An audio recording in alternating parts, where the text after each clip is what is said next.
ETF index mutual funds నేర్చుకుని stock మార్కెట్లో రాణించాలనుకుంటున్నారా? వెంటనే ఈ నెంబర్కి కాల్ చేయండి. నమస్తే, వెల్కమ్ టు సుమన్ టీవీ. ప్రస్తుతం మనతో పాటు ఉన్నారు మోటివేషనల్ స్పీకర్ రజనీ రామ గారు. నమస్తే మ్యామ్. నమస్తే నవీన. మ్యామ్, ప్రీవియస్ మనం ఒక వీడియో చేసాం, వైఫ్ అండ్ హస్బెండ్ హగ్ చేసి పడుకోవడం వల్ల కలిగే లాభాలు ఏంటి అని. అవును కదా. మరి ఈరోజు నేను ఒక ఇంట్రెస్టింగ్ టాపిక్ తో వచ్చేసాను. Wife and husband okay bed పైన కలిసి పడుకోకపోవడం వల్ల వచ్చే ప్రాబ్లమ్స్ కానీ ఆ ప్రభావం కానీ ఎలాంటి దారి తీస్తుంది అంటే అసలు ఉన్నాయా మేడం అలా? చాలా చాలా ఇంపార్టెంట్, చాలా మంచి టాపిక్ ఇది. జన బాగా దీన్ని రిసీవ్ చేసుకోవాలి. ఇలాంటివి కొన్ని కండిషన్స్లో కొంతమందికి మాత్రం వర్తిస్తుంది ఇది. ఎలా అంటే అందరూ ఒకే కేటగిరీ ఉండరు కాబట్టి. ఇప్పుడు కొంతమంది ఉంటారండి, డే వాళ్ళకి ఒక టైంకి స్టార్ట్ అవుతుంది. ఇద్దరు వైఫ్ అండ్ హస్బెండ్ ఉంటే కనుక ఒకళ్ళకి డే ఒక టైంకి స్టార్ట్ అవుతుంది. ఫర్ ఎగ్జాంపుల్ 6 అనుకోండి, ఇంకొకళ్ళకి డే 8కో 9కో 10కో స్టార్ట్ అవుతుంది అనుకోండి. అలాగే డే ఒక్కొక్కళ్ళకి ఎర్లీగా ఎండ్ అవుతుంది, ఒక్కొక్కళ్ళకి లేట్గా ఎండ్ అవుతుంది. అప్పుడు చెప్పండి ఎలా ఉంటుంది కదా. సో మీరు అడిగింది ఏంటంటే పడుకోకపోవడం వల్ల. మరి ఇలాంటి కండిషన్స్లో కలిసి పడుకోవాలా? పడుకుంటే ఏమవుతుంది? Reverse question. గొడవలు అవుతాయేమో. గొడవలు అవుతాయి, విపరీతంగా అవుతాయి, మామూలుగా కాదు.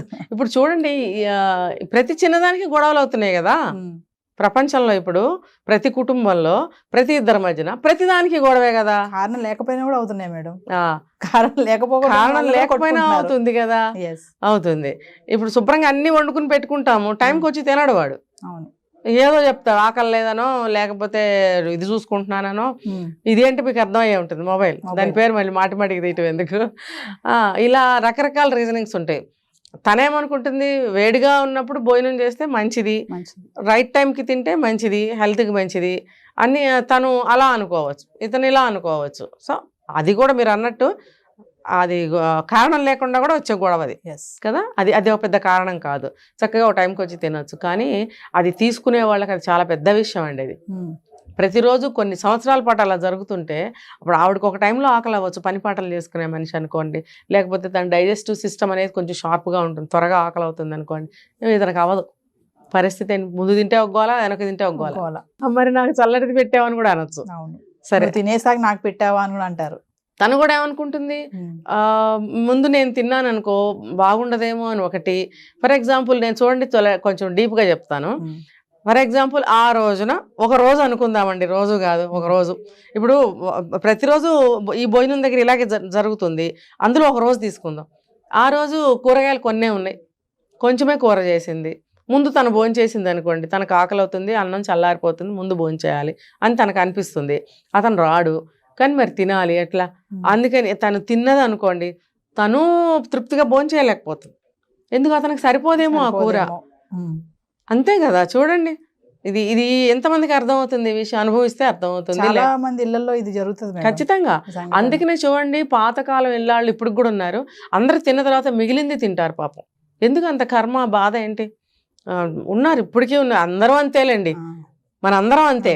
ఉన్నారు కొంతమంది అని నేను మళ్ళీ దాచుకోవడం అనవసరం, అందరం అంతే. మన ముందు అందరికి మంచిగా పెట్టిన తర్వాతే వైఫ్లు తింటారు. ఆ జాబ్ చేసే ఆవిడనివ్వండి, కొంతమంది మాత్రం తనదే చూసుకుంటారు ఫస్ట్, ముందు వాళ్ళు పెట్టుకుని తినేస్తారు, పక్కన ఎవడన్నా ఉండాలి. వేరే కేటగిరీ, ఆ మెంటాలిటీ వేరు. ముందు పెట్టేసుకుని తినేస్తారు, మిగిలింది మీరు తినండి. కనీసం తింటావా అని కూడా అడగరు, వెయ్యినా అని అడగరు, ఇంకొంచెం కావాలా అని అడగరు, అసలు చూడరు పక్కకి.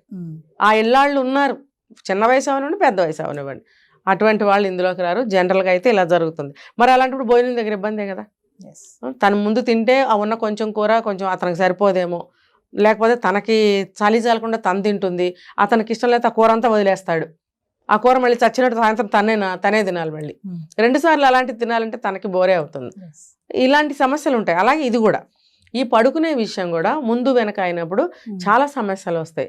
ఇంకొకటి ఏంటంటే మీరు అడిగిన క్వశ్చన్కి, ఎవరికో ఒకరికి గురకలు తీసే అలవాటు ఉంటుంది, లేదు మిడ్ నైట్ వరకు చదువుకునే అలవాటు ఉంటుంది, లేదు ఎర్లీ మార్నింగ్ 4 గంటలకు లేచి చదువుకునే అలవాటో, జిమ్కి వెళ్ళే అలవాటో, లేకపోతే ఏదో ఫ్రీక్వెంట్గా ఆ టైంకి ఏమైనా కాల్స్ ఆఫీస్ కానీ ఏదైనా అయి ఉండొచ్చు, ఎనీ డిస్టర్బెన్స్ జరగవచ్చు. అలాంటప్పుడు పక్కన పార్ట్నర్కి చాలా ఇబ్బంది.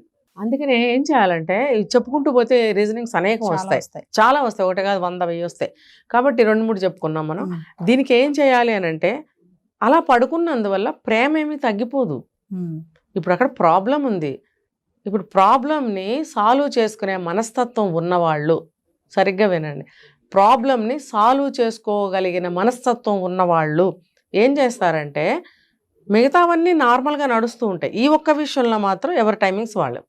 ఫర్ ఎగ్జాంపుల్, అతను ముందుగానే ఎవరో ఒకళ్ళు లేచారనుకోండి, తన డే ఎర్లీగా స్టార్ట్ అవుతుందిగా. భార్య కానీ భర్త కానీ లేటుగా లేచారనుకోండి, వీళ్ళు లేటుగా లేచినందుకు, వీళ్ళు ముందుగా లేచినందుకు కొన్ని వర్క్స్ ఏమన్నా ఉంటే దాన్ని వాళ్ళు చేసుకోవచ్చు. అప్పుడు వీళ్ళు లేటుగా లేచినందుకు వీళ్ళకి మిగతా పనులు లేట్ అవ్వవు, కవర్ అవుతాయి. దీనికి నేను ముందు ఏం చెప్పాను, సమస్యని పరిష్కరించుకోగలిగిన మనస్తత్వం ఉన్నవాళ్ళు మాత్రమే ఇది చేయగలుగుతారు. అయితే నేను చెప్పేది ఏంటంటే, అలా ఉండండి అని చెప్తున్నా, గొడవ పడాల్సిన అవసరం ఏముంది. అలాగే రాత్రిపూట త్వరగా పడుకునే వాళ్ళు ఉంటారు, అప్పుడు లేటుగా పడుకునే వాళ్ళు ఉంటారు. అప్పుడు త్వరగా పడుకున్న వాళ్ళకి త్వరగా నిద్ర వచ్చేస్తుంది, లేటుగా పడుకున్న వాళ్ళకి నిద్ర రాదు. అలాంటప్పుడు ఏం చేయాలంటే, లేటుగా నిద్ర వచ్చిన వాళ్ళు ముందు నిద్రపోయే వాళ్ళని డిస్టర్బ్ చేయకుండా మెల్లగా లేచి బయటకు వెళ్ళొచ్చు, పక్క రూమ్లోకి వెళ్ళి బుక్ రీడింగ్ చదువుకోవాలన్నా, చేయాలన్నా, ఏదైనా ఫోన్ కాల్స్ మాట్లాడుకోవాలన్నా, లేదు అతనికైనా ఆఫీస్ వర్క్ ఉన్నా చేసుకోవచ్చు.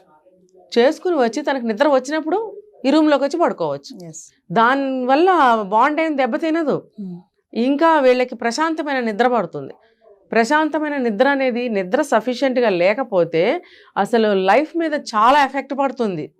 ఇప్పుడు చూడండి, నిద్ర సరిగ్గా లేకపోతే ముఖం వాచిపోవడము, కళ్ళు వాచిపోవడము, తర్వాత గొంతు బాగా గంభీరంగా లావుగా అయిపోవడము, తర్వాత ఏమవుతుందంటే ప్రశాంతత లేకపోవడం, బ్రెయిన్ అనేది ప్రశాంతంగా ఉండదు, అది అలజడిగా ఉంటుంది, ఆలోచించలేరు, గిడ్డీగా డ్రౌజీగా ఉంటుంది అనమాట. అలాగే ఆలోచనలు సరిగ్గా రావు, నిర్ణయాలు సరిగ్గా తీసుకోలేరు. తర్వాత బాడీ కూడా దాని సిస్టమ్ని రిపేర్ చేసుకునే టైం సరిపోదు నైట్లో. చూడండి, ఎవ్రీ డే కరెక్ట్ టైంకి పడుకుని కరెక్ట్ టైంకి లేచే వాళ్ళ బాడీ, అదంతా భగవంతుడు ప్రకృతి రీత్యా ఎందుకు పెట్టాడు, అది రిపేరింగ్ సిస్టమ్. ఆ టైంలో రిపేర్ చేసుకుంటుంది బాడీ, ఏ మందులు అవసరం ఉండదు, ఏ రోగానికి కూడా. పెద్ద పెద్ద క్రానిక్ డిసీజెస్ అలాంటివి వాటికైతే మందులు, కానీ నార్మల్గా ఎటువంటి చిన్న చిన్న విషయాలు అనారోగ్యాలు చేసినా కూడా ఏ మందు అవసరం లేదు. నైటు సరిపడా నిద్రపోయినట్టయితే బాడీ రిపేర్ చేసేసుకుంటుంది. మార్నింగ్ కల్లా మంచిగా అలర్ట్గా యాక్టివ్గా నిద్రలేస్తారు, చాలా ఉత్సాహంగా పనులు చేసుకోగలుగుతారు. కాబట్టి సరిపడా నిద్ర అనేది చాలా ఇంపార్టెంట్. దీని ఎఫెక్ట్ ఆ మర్నాడు ఆ డే మీద పడుతుంది. అలా ఎవ్రీడే కనుక మంచిగా ఉన్నట్టయితే మన లైఫే బాగుంటుంది. సో మంచి నిద్ర అనేది వెరీ వెరీ ఇంపార్టెంట్. అలాంటప్పుడు నాతోనే పడుకోవాలి, నాతోనే లేవాలి, లేకపోతే ఆమె నిద్రపోతున్నంతసేపు నేను ఖాళీగా పడుకోవాలి నిద్ర రాకపోయినా, ఇలాంటి డౌట్లు అవసరం లేదు. ఇలాంటి డౌట్లు అవసరం లేదు. తనకి తొందరగా నిద్ర వచ్చింది, తను నిద్రపోయింది, అలాగే అతను నిద్రపోయి ఉంటాడు. ఎవరికైతే నిద్ర రాలేదో వాళ్ళు వాళ్ళ వర్క్స్ చూసుకోవచ్చు. అంటే ఎవ్రీడే అలాగే ఉంటే కూడా ఇంకా తప్పదు. తన లైఫ్ సిస్టమ్ అలా ఉన్నప్పుడు, తన వర్క్ టైమింగ్స్ అలా ఉన్నప్పుడు తప్పదు. మార్నింగ్ కొంచెం లేట్గా లేచినప్పుడు ఎర్లీగా ఎవరైతే లేస్తారో వాళ్ళు ఆ వర్క్ను అందుకోవడము.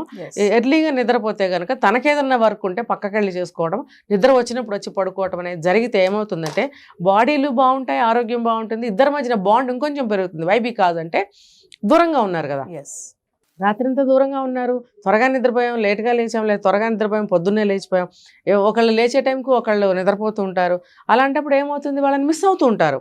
ఆ మిస్ అయినప్పుడు ఎక్కువగా కలవాలనుకుంటారు, ఎక్కువ మాట్లాడాలి, దగ్గరికి వెళ్ళాలి, ఫీలింగ్స్ పంచుకోవాలి, ఏదైనా ఉన్న విషయాలు ఉంటే షేర్ చేసుకోవాలి, ఎన్నో ఉంటాయి కదా లేచిన దగ్గర నుంచి, అవన్నీ ఎవరితో డిస్కస్ చేయాలి, ఎవరితో షేర్ చేసుకోవాలి. సో అలాంటప్పుడు వీళ్ళకి ఆత్రం ఆరాటం అనేది పెరుగుతుంది, ఒక అట్రాక్షన్ అనేది ఇంకొంచెం పెరుగుతుంది. అలాంటప్పుడు వాళ్ళిద్దరూ ఇంకా ఎక్కువగా మాట్లాడుకోవడానికి, కలిసి ఉండడానికి ప్రయత్నం అనేది ఎక్కువ జరుగుతుంది, ప్రేమ ఇంకొంచెం పెరుగుతుంది, ఆ ఎఫెక్షన్ అనేది ఇంకొంచెం పెరగడానికి అవకాశం ఉంది. Yes. Thank you, ma'am.